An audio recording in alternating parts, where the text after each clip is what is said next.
Hi guys! Ayun.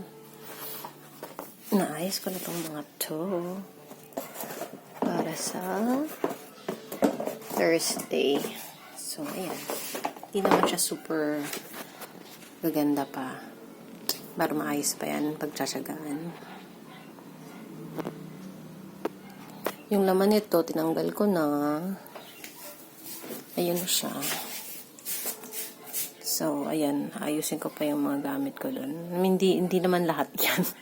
May mga gamit pa ako doon. Ayusin ko lang yung mga,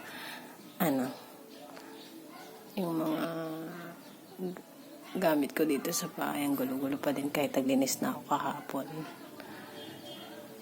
Tapos doon sa labas, ayusin ko pa, linisin ko pa din.